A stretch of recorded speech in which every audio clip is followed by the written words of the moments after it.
V novembru 2012 sem opravil ta permakulturni tečaj v Hotemažah in me je permakultura zelo navdušila. Potem smo en mesec prej, v oktobru, smo že to kmetijo dobili v najem in sem se odločil, da bi rad pač svoje navdušenje nad permakulturo pa nad takšnim načinom življenja delil tudi z ostalimi mladimi v Litiji, pa pač tudi drugje po Sloveniji. Zasnovanje je bilo tako, da bi se nam priključili pač lokalni mladi, da bi nekako dobili skupino, ne vem, 10 ali pa 15 mladih, ki bi nas pač spremljali čez cel let pa pol. V bistvu je projekt razdeljen nekako na dva dela. Na teoretičen del, ki so predavanja o permakulturi, pa na praktičen del, ki so delavnice, ki potekajo na naši kmetiji. Cilj projekta Mladi hišni prijatelji je nekako zasnovati in varno v neko lokalno okolje postaviti socialno-podjetniški projekt, če temu tako rečeva, ki ima tako nek, bi rekel, prostovoljski del vključevanja lokalnih prebivalcev, vključevanja zainteresirane javnosti v neke skupnostne projekte in na drugi strani čisto socialno-podjetniški, kjer bi se mladi, ki se sicer ne morejo zaposliti, se sicer ne morejo udejanjiti, nekako našli svoj prostor za zaposlitev. To so projekti mladih, da nekaj ustvarijo v lokalnem okolju, da naredijo neko spremembo, da če pridejo do neke ideje, da vidijo potrebo v lokalnem okolju, da pač to potem izvedejo. Mladinske pobude so pa predstavljale projekte v programu Mladi v akciji, ki so zelo zaznamovale prostor mladinskega dela v Sloveniji. Prihajam iz Makedonije in sem 9 let nazaj prišla v Ljubljano prek IVS projekti. Sem pa tudi sodelovala pri nekaterih projektih preko Movita oziroma programa Mladi v akciji, tako da sem tudi skupaj z njo bila prisotna pri projektu Pizza Effect. Smo napisali projekt, v katerem jaz sem sodelovala kot ovako prostovoljka za izvajanje kuharskih delavnic, ki smo jih izvajali v Ljubljani, v par osnovnih šol. In v bistvu tukaj se je moja zgodba začela, ne?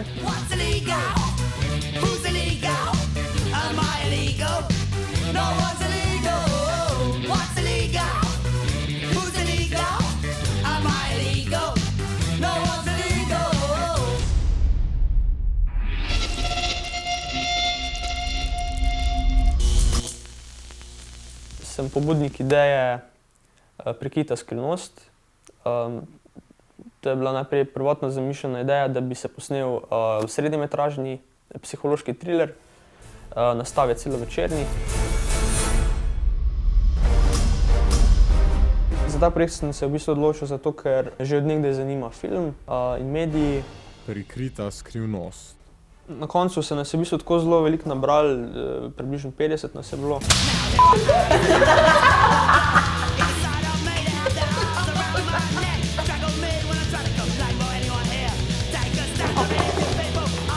Je Ana moja sestra ali?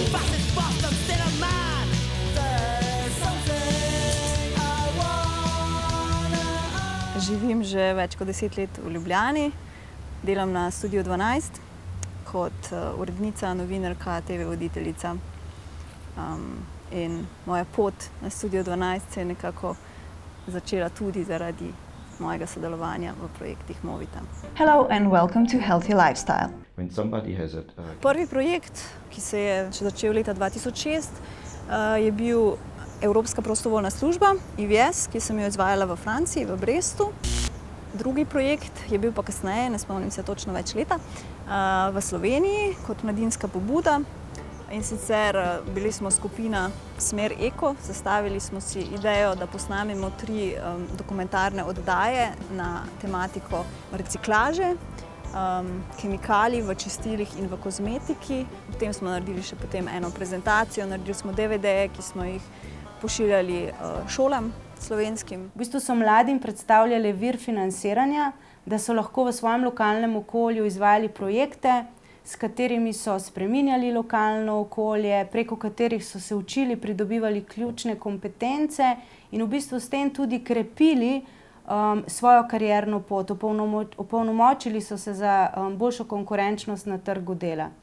Tako da problem je v tem, da dejansko se z letom 2014 bo nov program in se tudi mladinske pobude v taki obliki, kot jih poznamo danes, poslavljajo.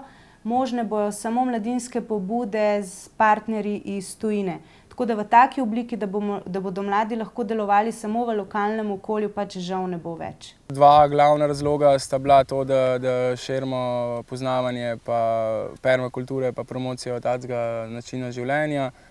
Ta drug pa to, da pač uredimo kmetijo po permakulturnih načelih, da bo pa po koncu projekta pač v polnem teku pa delovala tako, kot vsaka pač ostala kmetija. Ovo sjeno, če zaustavi to v travu, ako napravimo ovako, onda trava će rasti.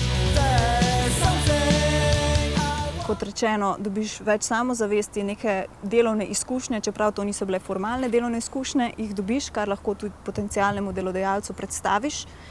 Dobiš več nekih spretnosti, ki si jih razvil skozi to, med drugim tudi vodenje projekta, pa skozi specifično aktivnost.